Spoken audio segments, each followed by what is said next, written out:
Hello students, this is Abhishek Karma and you are watching our channel विद्यास थलीवाले sir.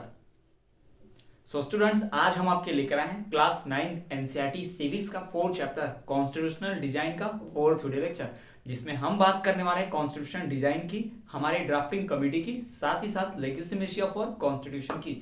Students, इसके पहले वाले प्रीवियस वीडियो लेक्चर यानी कि 3rd वीडियो लेक्चर में हमने बात की कॉन्स्टिट्यूंट असेंबली की, साथ ही साथ हमने देखा कि कैसे इंस्टीट्यूशनल इवोल्यूशन हुआ और इंडियन कॉन्स्टिट्यूशन का पाथ क्या था। तो स्टूडेंट्स, आज की वीडियो बहुत ज्यादा अमेजिंग, इंटरेस्टिंग और पॉलिटिकल नॉलेज से भरपूर रहने वाला है।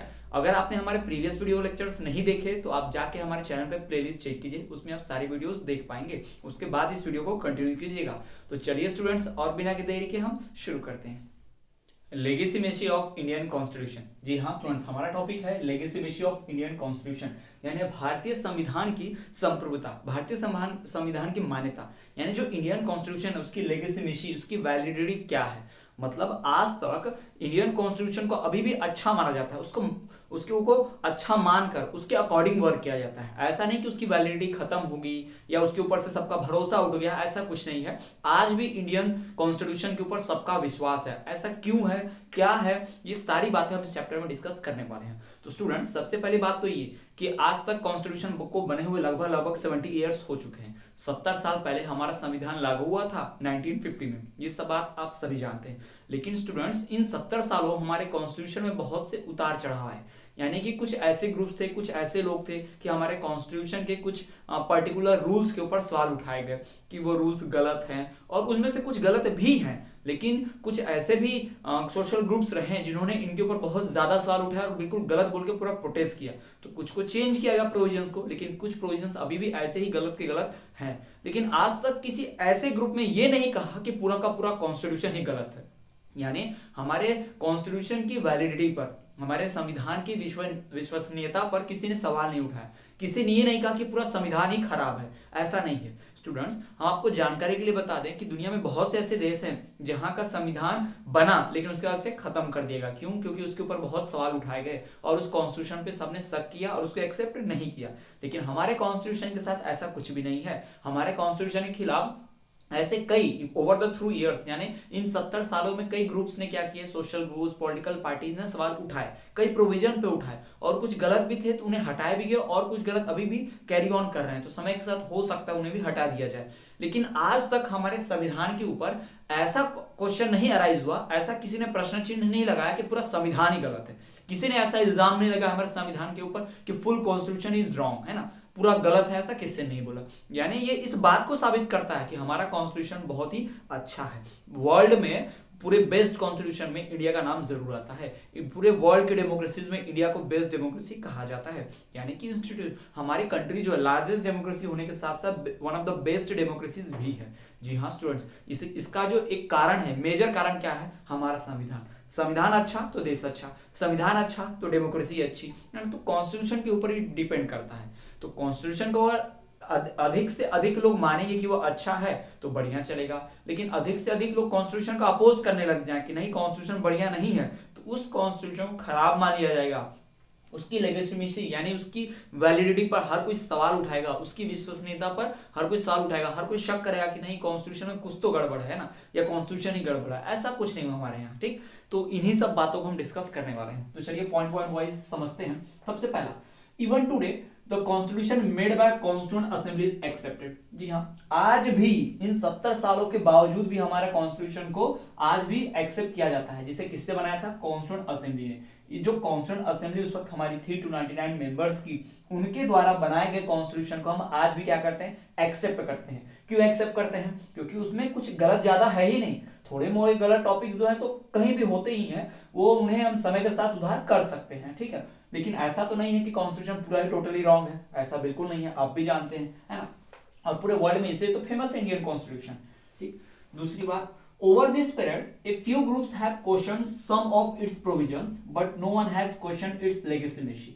यानी कि कुछ लंबे इस समय अंतराल पर, यानी लगभग 70 ईयर्स हो चुका हमारे कॉन्स्टिट्यूशन को बने हुए, तो इन 17 ईयर के 70 साल के ओवर पीरियड में कुछ ग्रुप्स ने, फ्यू ग्रुप्स ने, सम ग्रुप्स ने, सेवरल ग्रुप्स ने सवाल उठाए हैं कुछ पॉलिटिकल पार्टीज थी, कुछ एनजीओ थे, कुछ समाज सुधार वाले सोशल ग्रुप थे। तो इन लोगों ने सवाल उठाए हैं उसके कुछ प्रोविजन पर। ऐसा नहीं है कॉन्स्टिट्यूशन के सारे रूल्स ही गलत हैं, इसमें से एक आध दो रूल्स पर, कुछ रूल्स पर क्या उठे हैं, सवाल उठे हैं कि ये रूल तो गलत है, इससे इक्वालिटी नहीं आती, इससे भेदभाव होता है ना। एक धर्म को ज्यादा फेवर किया जाता है, दूसरे धर्म को नुकसान पहुंचाया जाता है, एक पर्टिकुलर कास्ट को ज्यादा फेवर करते हैं, एक पर्टिकुलर कास्ट को नहीं करते। तो इस तरह की कुछ गड़बड़ियां हमारे कॉन्स्टिट्यूशन में है जिसके ऊपर सवाल उठे हैं, लेकिन किसी ने ये नहीं बोला कि हमारा का पूरा कॉन्स्टिट्यूशन गलत है। ठीक, इस चैप्टर में हम पढ़ेंगे कॉन्स्टिट्यूशन के प्रीएम्बल के बारे में, यानी कि प्रस्तावना, है ना। कॉन्स्टिट्यूशन का जो फर्स्ट पेज है हमारा, जिसमें कहा जाता है we the people of India, हम भारत के लोग भारत को संविधान समर्पित करते हैं। जैसे आप बुक पढ़ते हैं कोई भी, तो बुक के फर्स्ट पेज पे रीडिंग लिखा होता है अबाउट द बुक, ऑथर के हिसाब से एक मैसेज होता है या समरी होती है पूरी बुक की फर्स्ट पेज पे। बिल्कुल वैसे ही हमारे कॉन्स्टिट्यूशन की भी समरी है फर्स्ट पेज पे, जिसे हम प्रीएम्बल कहते हैं। तो उसके बारे में हम पढ़ेंगे, तो उसको पढ़ने से हम पूरे कॉन्स्टिट्यूशन को जान पाएंगे। ठीक है, तो ऐसा किसी ने नहीं बोला कि कॉन्स्टिट्यूशन की पूरी समरी गलत है ना। हमारा कॉन्स्टिट्यूशन में बस बोला गया कि समरी के अंदर एक जो दो वर्ड हैं, जैसे कि सेक्युलरिज्म हो गया, है ना, रिजर्वेशन हो गया, इन सब चीजों के ऊपर सवाल उठते रहेंगे, ये तो गलत है, हमारे हिंदुस्तान में लागू नहीं होना चाहिए था। ठीक, या वो लागू होता है तो कुछ और चीजों को हटाना पड़ता है। तो ये सारी बातें आई, लेकिन किसी ने ये नहीं बोला कि पूरा संविधान ही गलत है, पूरा संविधान ही चेंज कर दो, कुछ रूल्स को चेंज करो, हटाओ या सुधार करो, ऐसा बोला जाता है। किसी ने ये नहीं बोला कि पूरा कॉन्स्टिट्यूशन रॉन्ग है। यही तो हमारे कॉन्स्टिट्यूशन का एक प्लस पॉइंट है, एक बहुत ही बढ़िया बेनिफिशियल पॉइंट है। It's an achievement of our Indian constitution, for our Indian constitution, हमारे संविधान के लिए, हमारे भारतीय संविधान के लिए बहुत बड़ी उपलब्धि है। जी हाँ, पूरी दुनिया के संविधान जो है, बहुत सारी दुनिया में इतने सारे कंट्रीज है, 200 कंट्रीज प्लस कंट्रीज हैं, उन कंट्रीज का अपना अपना कॉन्स्टिट्यूशन है। लेकिन उनमें से कई कंट्रीज ऐसे हैं जिनका कॉन्स्टिट्यूशन तो बना और उनके संविधान पर कई लोगों ने सवाल उठाए। सिर्फ संविधान के कुछ प्रोविजंस पर नहीं, पूरे संविधान पे सवाल उठा दिए, यानी पूरा कॉन्स्टिट्यूशन ही उनका गलत था, ऐसा बोला गया है। लेकिन हमारे देश में ऐसा कुछ नहीं हुआ। ये हमारे देश के लिए बहुत बड़ा अचीवमेंट है, हमारे संविधान की बहुत बड़ी उपलब्धि है। और यही तो विश्वास है हम लोगों का हमारे संविधान में कि हमारा कॉन्स्टिट्यूशन बहुत अच्छा है। तो वही बात, many countries of the world had to rewrite their constitution because their basic rules were not acceptable. बहुत सारे देश ऐसे हैं दुनिया में जिनके कॉन्स्टिट्यूशन को फिर से लिखना पड़ा, है ना, कॉन्स्टिट्यूशन को रीराइट करना पड़ा। क्यों? क्योंकि उनको जो बेसिक रूल्स थे, उनको जो मेन प्रोविजन थे, फंडामेंटल रूल्स थे, वो एक्सेप्टेबल नहीं थे ज्यादा लोगों के द्वारा। फॉर एग्जांपल इंडिया में 100 करोड़ लोग हैं, तो 100 करोड़ में से अगर 70 करोड़ कहते हैं कि कॉन्स्टिट्यूशन अच्छा है और 30 करोड़ कहते हैं कि नहीं अच्छा, तो किसकी बात सुनी जाएगी? ऑब्वियसली 70 करोड़ की, क्योंकि ज्यादा लोग गलत नहीं हो सकते ना, ज्यादा लोग क्या हो सकते हैं, हम सही, ज्यादा लोग थोड़ी गलत बोल रहे हैं, ज्यादा लोग को फेवर करने वाली बात है। तो डेमोक्रेसी में हमेशा किसकी फेवर की जाती है? जो ज्यादा लोग कहते हैं, मेजॉरिटी, तो उसी से डिसीजन होता है, तो हमारे में चल रहा है। लेकिन अगर उल्टा होता, 70 करोड़ लोग बोल रहे होते कि इंडिया के कॉन्स्टिट्यूशन पूरा गड़बड़ है और 30 करोड़ लोग बोल रहे होते कि नहीं अच्छा है, तो किसकी बात सुनी जाती? 70 करोड़ की, वही मेजॉरिटी है, उनकी बात सुनी जाएगी, उन लोग के हिसाब से वर्क होगा। ठीक है, तो बहुत से कंट्रीज में क्या किया गया, इसे चेंज किया गया। देखिए हमारे देश में ऐसा कुछ नहीं है, हमारे देश में कॉन्स्टिट्यूशन को एक्सेप्ट किया जाता है। आप हो गए, हम हो गए, हमारे समाज के बहुत सारे लोग हैं, हम सभी संविधान को अच्छा मानते हैं, इंडियन कॉन्स्टिट्यूशन के हिसाब से वर्क करते हैं, इंडियन कॉन्स्टिट्यूशन के हिसाब से हम जो भी काम अपना करते हैं उसी हिसाब से करते हैं। यानी कि वोट देना है तो कॉन्स्टिट्यूशन में लिखा है 18 साल के ऊपर वोट दे सकते हैं, हम 18 साल के बाद ही वोट देते हैं। कॉन्स्टिट्यूशन में लिखा है कि सभी को पढ़ने का अधिकार है, हम सभी पढ़ते हैं। कॉन्स्टिट्यूशन में लिखा है अपने मन से प्रोफेशन चुनने का अधिकार है, मतलब अपने मन से जो बनना है आपको, इंजीनियर, डॉक्टर, टीचर, है ना, जो बनना है बन जाइए, तो हम अपने मन से चुनते हैं। गवर्नमेंट कोई फोर्स नहीं करती हम कि सबको डॉक्टर ही बनना है, सबको इंजीनियर ही बनना है, सबको टीचर ही बनना है, कोई फोर्स नहीं करती गवर्नमेंट। ठीक है, इस तरह से वर्क होता है।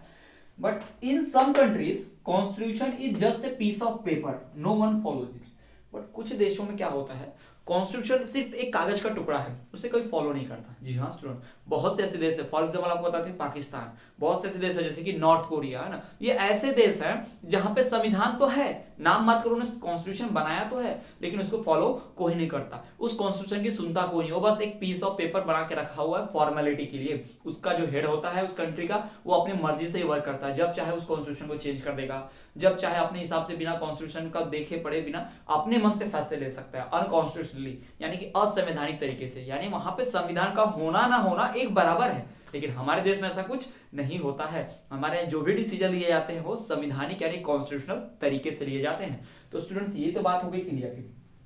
हमारे constitutional assembly represent the people of India, हमारे कॉन्स्टिट्यूशन में। अब देखिए स्टूडेंट्स, सिंपल सा क्वेश्चन ये भी आता है कि ऐसा क्या खास बात है कि हमारे इंडियन कॉन्स्टिट्यूशन में कि आज भी इंडियन कॉन्स्टिट्यूशन को सब लोग एक्सेप्ट करते हैं और दुनिया के जो दूसरे कॉन्स्टिट्यूशन है उनको एक्सेप्ट नहीं करते हैं। ऐसी क्या खास बात है हमारे कॉन्स्टिट्यूशन में, ये सवाल आता है ना। तो खास बात क्या है कि हमारा कॉन्स्टिट्यूशन जो है उसे बनाने वाले लोग थे कॉन्स्टिट्यूएंट असेंबली के 299 मेंबर्स, और वो 299 मेंबर्स को एकदम बहुत ज्यादा हाई फाई क्वालिफाइड लोग नहीं थे। वो 299 मेंबर्स हम लोगों के बीच में से ही थे, यानी कि हिंदू, मुस्लिम, सिख, ईसाई, SC, ST, OBC, general, male, female, है ना, अलग अलग कल्चर के, अलग अलग रिलीजन के ऐसे लोग ही उसमें भरे गए थे। उस कॉन्स्टिट्यूएंट असेंबली के मेंबर वही लोग थे, यानी हम लोगों के बीच में से मेंबर चुने गए और उन लोगों ने हमारे लिए कॉन्स्टिट्यूशन बनाया। यानी कि constituent assembly represent the people of India. जी हाँ, हमारे प्रियम्बल में भी लिखा है we the people of India. हमारे संविधान की पहली लाइन यही है कि हम भारत के लोग भारत के लिए, भारत के लोगों के लिए भारत का संविधान समर्पित कर रहे हैं और भारत के लोग इसे फॉलो करेंगे। यानी सब कुछ इंडिया, इंडिया वाले कर रहे हैं, इसको इंडिया के लिए किया जा रहा है और इंडियन के लोगों के द्वारा किया जा रहा है ना।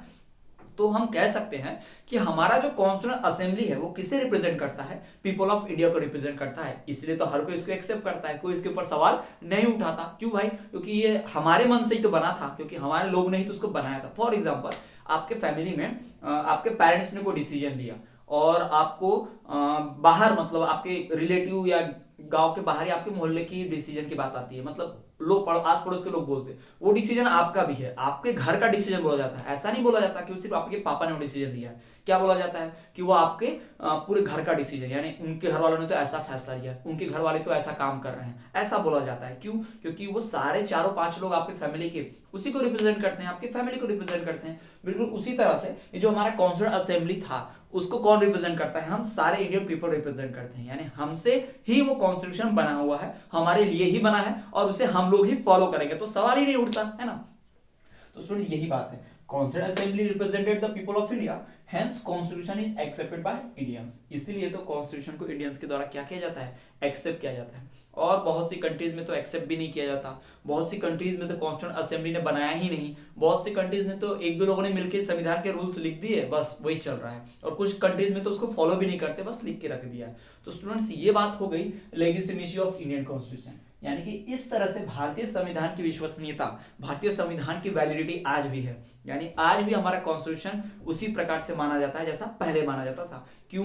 क्योंकि उसमें बनाने वाले जो लोग थे वो हम इंडियन को ही रिप्रेजेंट करते थे, हमारे लिए ही बनाया, हम ही फॉलो करेंगे, हमारे लोगों ने ही बनाया, हमारे लोगों ने बनाया, हमारे लिए बनाया, हम ही फॉलो करेंगे, इसलिए उसकी वैलिडिटी आज भी है, उसकी लेजिस्लेमेसी आज भी है। तो स्टूडेंट्स ये हमने बात कर ली किसकी? लेजिस्लेमेसी ऑफ इंडियन कॉन्स्टिट्यूशन। तो चलिए अब हम बात करते हैं हमारे अगले टॉपिक की। तो चलिए स्टूडेंट्स हम बात करते हैं वर्किंग ऑफ कॉन्स्टिट्यूशन असेंबली की। जी हाँ, हमारे इंडियन कॉन्स्टिट्यूशन असेंबली का वर्किंग क्या था, किस प्रकार से कार्य किया कि सब लोग एग्री हो गए। चलिए स्टूडेंट्स हम बात करते हैं, थोड़ी सी हिस्ट्री में जाते हैं, थोड़ा सा हम इतिहास पढ़ते हैं कि किस प्रकार से कॉन्स्टिट्यूशन असेंबली बना। स्टूडेंट जैसा कि आपको पता हो कि वन एंड ओनली जो मेजर पॉलिटिकल ऑर्गेनाइजेशन था, कौन सा था वो? The Indian national Congress. ठीक, इंडियन नेशनल कांग्रेस यानी कि INC जिसे कहा जाता है।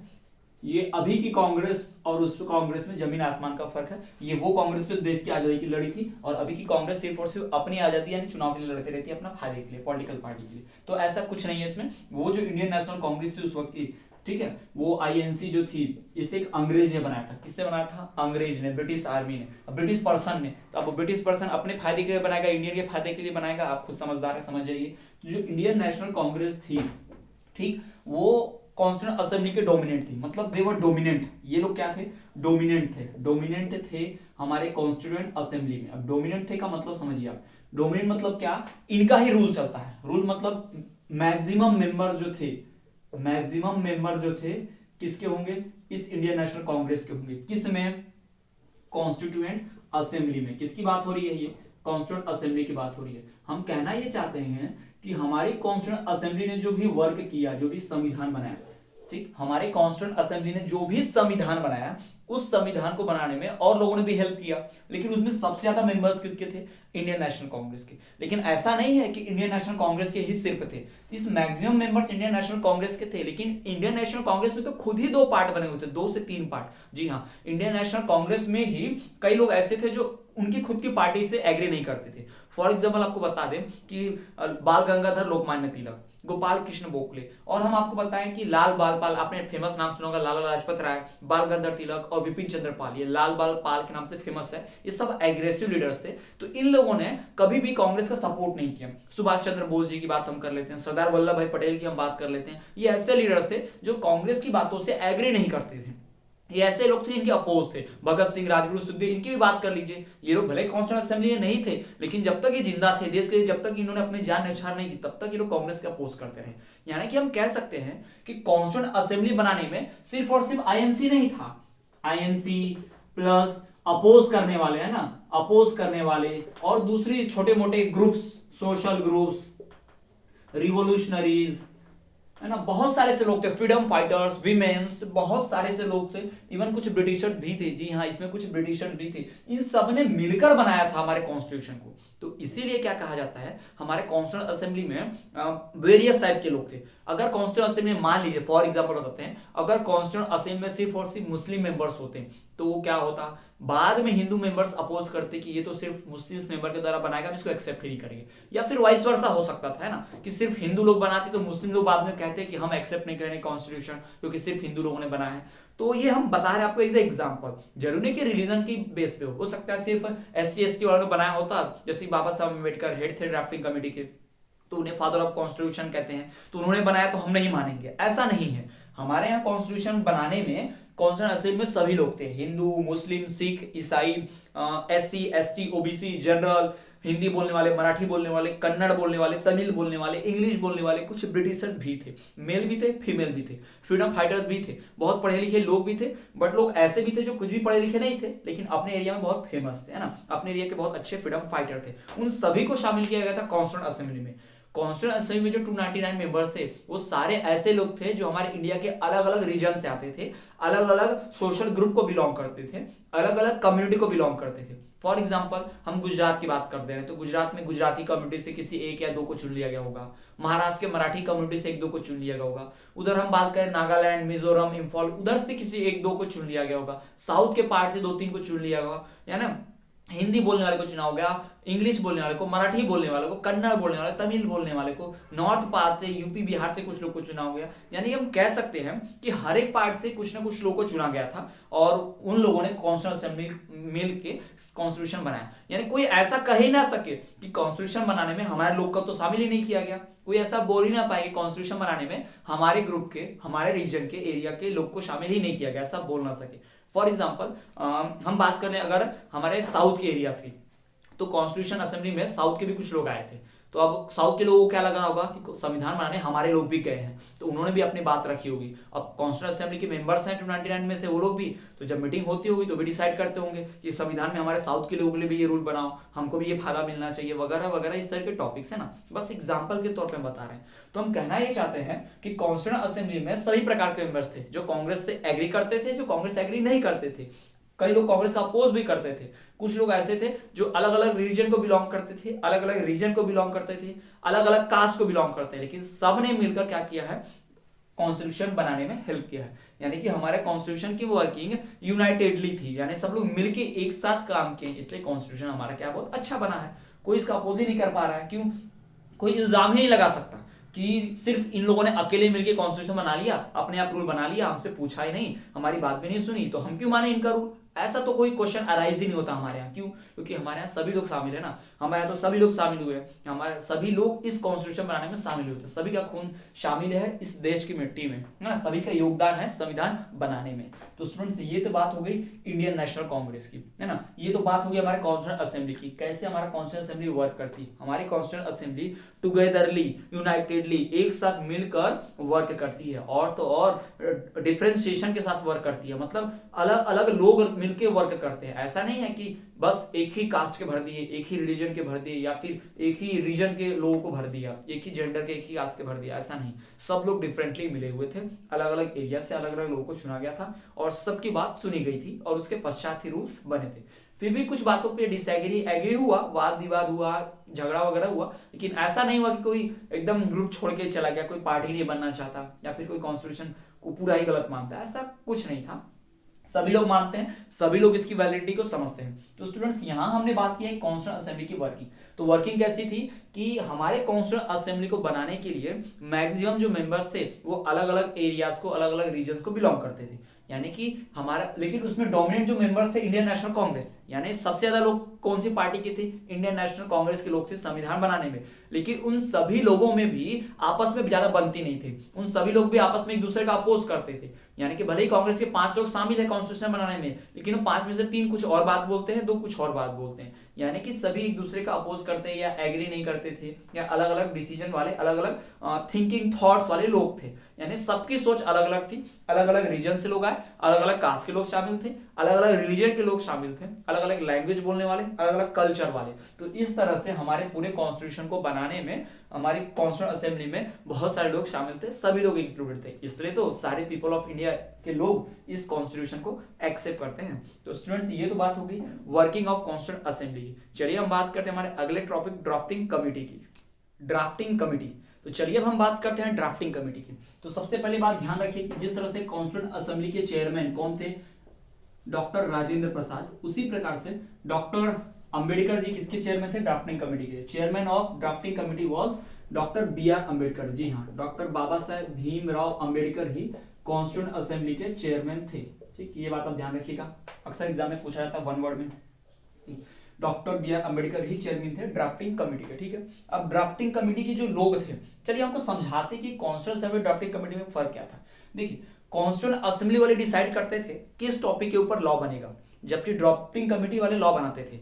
ये जो ड्राफ्टिंग कमेटी के, यानी कि ये ड्राफ्टिंग कमेटी, ये कॉन्स्टिट्यूएंट असेंबली, तो कॉन्स्टिट्यूएंट असेंबली के 299 मेंबर्स और ड्राफ्टिंग कमेटी के कुछ ही फ्यू मेंबर्स थे। तो इसमें लगभग 12 सब ग्रुप्स बने थे यार, 10 और प्लस 18, 10 प्लस 8 सब कमिटीज ऐसी बनी थी। 10 कमिटीज सब कमिटी अलग, 8 सब कमिटी अलग, ऐसी कमिटी बनी थी। तो इतने मेंबर्स हैं। तो क्या होता था, ये जो 10 प्लस 8 मेंबर्स यानी ड्राफ्टिंग कमेटी के मेंबर्स हैं, वो सारे मेंबर बहुत पढ़े लिखे थे, यानी कि बहुत ज्यादा कानून के जानकार, लॉ मेकर्स, यानी कानून की बहुत समझते, उन्होंने बहुत अच्छी पढ़ाई की थी। और ये सारे लोग विदेश से, दूसरे दूसरे देशों का कॉन्स्टिट्यूशन पूरा अच्छे से पढ़कर आए थे, एकदम बढ़िया से पूरा डिटेल में स्टडी करके आए थे ये ड्राफ्टिंग कमेटी वाले। लेकिन एक कॉन्स्टिट्यूएंट असेंबली वाले जो थे, ये वो लोग थे 298 मेंबर जो अपने अपने रीजन के लीडर हुआ करते थे, यानी अपने लोगों को ये बहुत अच्छे से मानते थे, या इनके लोग इन्हें इनका लीडर, अपना लीडर समझते थे, ऐसे लोग थे। इसमें फ्रीडम फाइटर थे, इसमें फीमेल वगैरह भी थी, इसमें वो सारे लोग थे जो आजादी की लड़ाई में लड़े थे, ऑलमोस्ट सभी फ्रीडम फाइटर्स थे, है ना।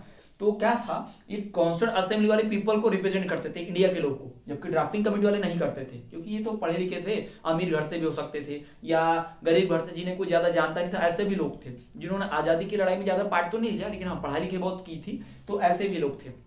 तो इनको रिप्रेजेंटेटिव नहीं कहा जा सकता इंडिया का, लेकिन कॉन्स्टिट्यूएंट असेंबली वालों को रिप्रेजेंटेटिव कहा जा सकता है। क्यों? क्योंकि अपने लिए फेमस थे, ये अपने लोगों के लीडर थे और ये आजादी की लड़ाई में भी लड़े थे। तो ये 299 लोग क्या करते थे, डिसाइड करते थे किस टॉपिक पे लॉ बनेगा। जैसे कि फॉर एग्जांपल कि लैंग्वेज के ऊपर लॉ बनना चाहिए कि नहीं, कि भारत की राजभाषा क्या होगी, नेशनल लैंग्वेज क्या होगी, या कौन सी लैंग्वेज को परमिशन मिलेगी, कौन सी नहीं। तो इस टॉपिक पे लॉ बनना चाहिए कि नहीं बनना चाहिए डिसाइड करता है कॉन्स्टिट्यूएंट असेंबली। लेकिन भाई इन्होंने ज्यादा पढ़ाई लिखाई नहीं की थी, तो लॉ अगर बन गया तो किसी को लॉ तोड़ने पे 6 महीने की सजा देनी है कि 7 महीने की सजा देनी है कि 1 साल की सजा देनी है कि नहीं देनी है, तो इनको नहीं समझता था। क्यों? क्योंकि पढ़े लिखे नहीं थे, लेकिन ये बात इनको समझती थी। तो किस टॉपिक के ऊपर लॉ बनेगा ये कॉन्स्टिट्यूएंट असेंबली वाले डिसाइड कर लेते थे, और लॉ बनेगा कैसा, उसमें सजा कैसी दी जाएगी, ये कौन डिसाइड करता है, ड्राफ्टिंग कमेटी। क्यों? क्योंकि वो पढ़े लिखे हैं। ठीक है, तो कॉन्स्टिट्यूएंट असेंबली आपस में डिस्कशन करके एक टॉपिक डिसाइड कर लेते हैं कि इसके ऊपर लॉ बनेगा। जैसे फॉर एग्जाम्पल मर्डर का, कि मर्डर कोई करता है जिसके ऊपर लॉ बनना चाहिए कि नहीं बनना चाहिए, ये लोग डिसाइड करते थे। इन्होंने डिसाइड कर कि हाँ लॉ बनना चाहिए, तो लोग लेटर भेज देते थे ड्राफ्टिंग कमेटी के पास कि आप लोग को लॉ बनाना है मर्डर के ऊपर, कोई मर्डर करता है तो लॉ कैसे बनेगा। अब ये लोग डिसाइड करते हैं, पढ़े लिखे लोग हैं, दुनिया के दूसरे देशों का कॉन्स्टिट्यूशन पढ़े थे, तो इन्होंने पढ़ के देखा इस देश में मर्डर करने पे फांसी होती है, इस देश में उम्र कैद होती है, इस तरफ में किसी ने जानबूझ के मर्डर किया तो इतनी सजा, और जानबूझ के नहीं किया गलती से मर्डर हो गया तो ये सजा। इस प्रकार की डिसीजन ये लोग लेते थे, क्योंकि पढ़े लिखे होशियार लोग हैं, अच्छा जानते हैं, इसीलिए 2 कमिटीज थी, इनकी मदद से कॉन्स्टिट्यूशन बना है। तो जितना रोल इन कॉन्स्टिट्यूएंट असेंबली का है उतना ही रोल ड्राफ्टिंग कमेटी का भी है। इसलिए तो बाबा साहब अम्बेडकर को माना जाता है, क्योंकि फाइनल रूल जो है लिखते वही थे डायरी में। ठीक है, डिसाइड सारे लोग मिलकर करते थे, लेकिन लिखने का काम उनको सौंपा गया। सबके सब 899 थोड़ी ना लिखेंगे अपनी पर्सनल डायरी में, है ना। तो एक बुक में ये लिखा करते थे डॉक्यूमेंट की तरह, इसलिए उन्हें फादर ऑफ कॉन्स्टिट्यूशन कहते हैं। और वैसे भी ड्राफ्टिंग कमेटी के हेड डॉक्टर बाबा साहब अम्बेडकर ही थे, ध्यान रखना है, ठीक है। तो doctor Ambedkar, doctor BR Ambedkar, Baba Sahab Bhimrao Ambedkar हमारे ड्राफ्टिंग कमेटी के चेयरमैन थे, ठीक। उन्होंने क्या किया है, कॉन्स्टिट्यूशन को लिखा है, इसलिए उन्हें फादर ऑफ द कॉन्स्टिट्यूशन कहते हैं, संविधान का निर्माता कहा जाता है। लेकिन स्टूडेंट्स ऑफिशियली गवर्नमेंट के हिसाब से कहीं भी ऐसा नहीं है। जी हाँ, हमारे किसी भी गवर्नमेंट रिकॉर्ड में ये मौजूद नहीं है कि बाबा साहब अम्बेडकर ने ही कॉन्स्टिट्यूशन लिखा। फादर ऑफ द कॉन्स्टिट्यूशन कहा जाता है, बट वैलिड अगर आप गूगल सर्च करेंगे या फिर आप गवर्नमेंट से RTI के थ्रू करेंगे, पूछेंगे कि हमारे कॉन्स्टिट्यूशन को किसने लिखा, तो एक नाम ऐसा नहीं आ सकता, बाबा साहब अम्बेडकर का अकेले का नाम नहीं आएगा। क्यों? क्योंकि ड्राफ्टिंग कमेटी में बहुत सारे मेंबर्स थे और कॉन्स्टिट्यूशन असेंबली के लोग भी तो साथ में थे, ठीक है। तो वो अपार्ट है, बस एक छोटा सा फैक्ट। चलिए हम आपको बताते हैं कि ये ड्राफ्टिंग कमेटी के लोगों ने क्या किया। ये ड्राफ्टिंग कमेटी के लोगों ने 114 मीटिंग्स की थी, 114 मीटिंग डेज, जो कब तक फैला था, स्प्रेड ओवर लगभग 2 ईयर्स तक, 2 साल के अंदर, है ना, ओवर 2 ईयर्स, या 3 ईयर्स भी बोल सकते हैं, 2 साल 11 महीने 18 दिन लग गया था ना। तो इस तरह से 114 मीटिंग्स हुई थी लगभग 3 सालों में ना, 3 ईयर्स कर लीजिए उसको, ठीक है। 3 ईयर्स के बीच में 114 मीटिंग्स हुई थी, 14 दिन तक मीटिंग चली। उन मीटिंग्स पे मतलब कंटिन्यू नहीं, गैप देके, जैसे इन्होंने 10 दिन 15 दिन लिया डिस्कशन करें, डिसाइड किया कि टॉपिक्स पे लॉ बनेगा, तो 8-10 दिन बाद इनकी मीटिंग हुई, इन्होंने डिसाइड किया, लॉ बनाया, ठीक है, इस प्रकार से। और एक एक single word, every spoken word जो इस असेंबली में, कॉन्स्टिट्यूएंट असेंबली और ड्राफ्टिंग कमेटी में एक एक शब्द जो बोला गया था डिस्कशन का, जो लिखा गया था, वो सब कुछ रिकॉर्डेड है आज भी। जी हाँ, आज भी वो रिकॉर्डेड है, every spoken word is recorded, है ना। इस संविधान सभा में जो भी वर्ड, जो भी शब्द बोले गए हैं, जो भी आपस में डिस्कशन हुआ होगा, मतलब लड़ाई झगड़ा, ऐसा मारपीट वाला झगड़ा नहीं, वाद विवाद हुआ होगा, किसी ने बोला कि नहीं ऐसा नहीं बन सकता, तो अपोज में किसी ने बोला कि नहीं बनेगा, तो इस प्रकार का जो लड़ाई झगड़ा हुआ है ना, वाद विवाद बातों से, उन हर एक शब्द को, एवरी स्पोकन वर्ड को रिकॉर्ड करके रखा है। जी हाँ, हर एक की ऑडियो वीडियो रिकॉर्डिंग प्रेजेंट है और उसे रखा गया है हमारे संविधान में, है ना, हमारे कॉन्स्टिट्यूशन का सब कुछ प्रेजेंट है, ठीक, रिकॉर्ड्स के लिए, हिस्ट्री के लिए, तो वो सब रखा गया है। यानी कोई ये बाद में चल के ये इल्जाम न लगा पाए कि बिना प्रूफ के ही, बिना ऐसे ही कि उसको बना दिया कॉन्स्टिट्यूशन को, सबूत क्या रहेगा ना, कोई इसकी वैलिडिटी पे सवाल ना उठा पाए, इसलिए रखा गया। और सीखने के लिए भी पढ़ाया भी जाता है, किस तरह से डिस्कशन होता है, किस तरह से कॉन्स्टिट्यूशन बनाना है, इस प्रकार का स्टडी करना है, तो उसके लिए रिकॉर्ड के लिए रखा गया है। तो स्टूडेंट्स, इस तरह से हमारे ड्राफ्टिंग कमेटी की मीटिंग हुई थी, कॉन्स्टिट्यूएंट असेंबली की मीटिंग हुई, तो हमारा संविधान बना था। ड्राफ्टिंग कमेटी ने क्लॉज बाय क्लॉज, यानी कि एक एक डॉक्यूमेंट का एक एक टॉपिक पर डिस्कशन किया। अब इन्होंने क्या किया, एक रूल बना दिया। एक रूल मतलब इन्होंने मान लीजिए एक रूल बनाया और वो रूल पूरा 1 पेज का है, तो उस रूल में मान लीजिए 10 लाइनें हैं। फॉर एग्जांपल कॉन्स्टिट्यूएंट असेंबली ने कहा कि इस टॉपिक पे रूल बनेगा और उन्होंने 10 लाइन का एक रूल बनाकर ड्राफ्टिंग कमेटी को दिया। फिर ड्राफ्टिंग कमेटी वाले उस 10 लाइन के रूल को, हर एक लाइन को बहुत डिटेल में डिस्कस करते हैं, यानी इस लाइन में क्या कहा गया, रूल कैसा होगा, क्या प्रोविजन है इस रूल के, क्या क्या नियम कानून है, कब लागू होगा, किन condition, and every possible way जो कॉन्स्टिट्यूशन को गलत बना सकता था उसके ऊपर डिस्कशन किया गया, उसे रिमूव किया गया और उसके बाद उसको शामिल किया गया, उसके ऊपर लॉ बनाया गया। तो ये तो स्टूडेंट्स सब ड्राफ्टिंग कमेटी का वर्किंग है, ड्राफ्टिंग कमेटी का हमारे कॉन्स्टिट्यूएंट असेंबली के साथ। हमें ध्यान क्या रखना है कि कॉन्स्टिट्यूएंट असेंबली वो ग्रुप है जो डिसाइड करती थी कि लॉ कैसा बनेगा, और ड्राफ्टिंग कमेटी वो ग्रुप है जो लॉ बनाती थी। जी हाँ, ये लॉ डिसाइडर थे और ये लॉ मेकर्स थे। जी हाँ, लॉ कैसा बनेगा ये लोग डिसाइड करते थे, फिर लॉ बनेगा को बनाने का काम ये ड्राफ्टिंग कमेटी वाले करते थे। कॉन्स्टिट्यूएंट असेंबली के हेड डॉक्टर राजेंद्र प्रसाद थे और ड्राफ्टिंग कमेटी के हेड डॉक्टर बाबा साहब भीमराव अंबेडकर थे। तो स्टूडेंट्स, ये तो बात होगी हमारे ड्राफ्टिंग कमेटी की, उसके चेयरमैन डॉक्टर बाबा साहब अंबेडकर की। पूरी जो मीटिंग चली है इन लोगों की, कब तक चली है, 114 मीटिंग्स चली है, कब तक, लगभग 3 सालों तक, है ना, 3 सालों के बीच में इसकी मीटिंग चली। Every clause by clause document के हर एक टॉपिक को डिस्कस किया है डिटेल में, और एवरी स्पोकन वर्ड जो है यहाँ पर डिटेल में स्टडी करके रिकॉर्ड करके रखा गया है, ताकि वो जरूरत पड़ने पर काम आ सके, उससे सीख ली जा सके, या कोई सबूत मांगता है तो उससे प्रूफ भी दिया जा सके। तो इस तरह से हमारी ड्राफ्टिंग कमेटी का वर्किंग रहा है स्टूडेंट्स। और हम फैक्ट की बात करें थोड़ा सा, तो फैक्ट ये है कि ये जो 114 मीटिंग्स में हमारा कॉन्स्टिट्यूशन बना, हमारे कॉन्स्टिट्यूशन के जो 395 आर्टिकल्स बने, इन्हें 12 बल्कि वॉल्यूम्स, जी हाँ 12 बुक्स ऐसी मोटी मोटी खूब सारी 12 इतनी मोटी मोटी बुक्स और 12 बुक्स ऐसी 12 बल्कि वॉल्यूम्स में पब्लिश किया गया। जी हाँ, ये 12 बल्कि वॉल्यूम्स में पब्लिश किया गया। अब ये जो सब कुछ रिकॉर्डेड है, ये जो 12 बल्कि वॉल्यूम्स है, जो पूरा कॉन्स्टिट्यूशन है, उसकी मदद ली जाती है जब भी कॉन्स्टिट्यूशन को इंटरप्रेट करना होता है। मतलब किसी टॉपिक को चेंज करना, मान लीजिए कोई रूल चेंज करना है, नया रूल लगाना है, तो भाई कैसे लगेगा? पहले हमें जाकर देखना पड़ेगा कि ये जो पहला वाला रूल है, पुराना वाला, उसको लाया किस बेस पे था। तो सुनेंगे रिकॉर्डिंग, चलो ये देखो ऐसा ऐसा डिस्कशन किया था असेंबली वालों ने, तो ये सोच के किया था, तो हम भी यही सोच के बनाएंगे, लेकिन थोड़ा डिफरेंट बनाएंगे, चेंज करना है, ठीक है।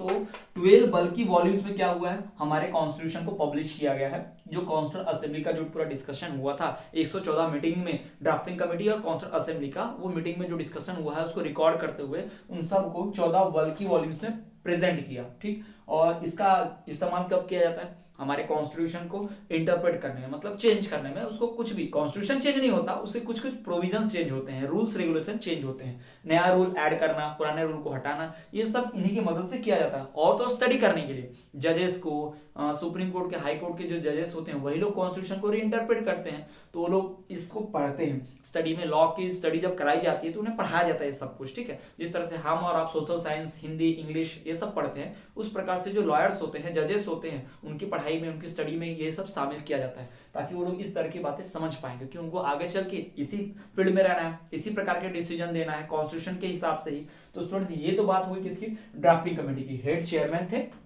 ठीक। और इसकी मीटिंग 114 मीटिंग्स हुई थी टोटल 3 इयर्स के अंदर। और इसे बनाने में जो समय लगा था वो आपको मालूम है, 2 साल 11 महीने 18 दिन, 2 years 11 month and 18 days constitution बनाने में। 3 सालों के अंदर ही 114 मीटिंग्स हुई, और जितना भी ये सब कुछ डिस्कस किया गया क्लॉज बाय क्लॉज, यानी एक एक लाइन बाय लाइन, एक एक डॉक्यूमेंट को डिटेल में डिस्कशन किया गया और इसके ऊपर लॉ बना, और इस पूरी चीज को रिकॉर्ड किया गया है, और 12 बल्कि वॉल्यूम्स में क्या किया गया है, रिकॉर्डेड करके है, और प्रेजेंट है, छपा हुआ है, ताकि जरूरत के समय काम आ जाए। कॉन्स्टिट्यूशन को री इंटरप्रेट करते वक्त, चेंज करते वक्त इसको पढ़ा जाए, और स्टडी के लिए रिलेटेड वर्क होता है। तो स्टूडेंट्स, आज के वीडियो लेक्चर में इतना ही। आई होप वीडियो लेक्चर आपको पसंद आएगा। वीडियो को लाइक कीजिए, अपने फ्रेंड के साथ ज्यादा से ज्यादा शेयर कीजिए, ताकि वो भी नॉलेज गेन कर पाए।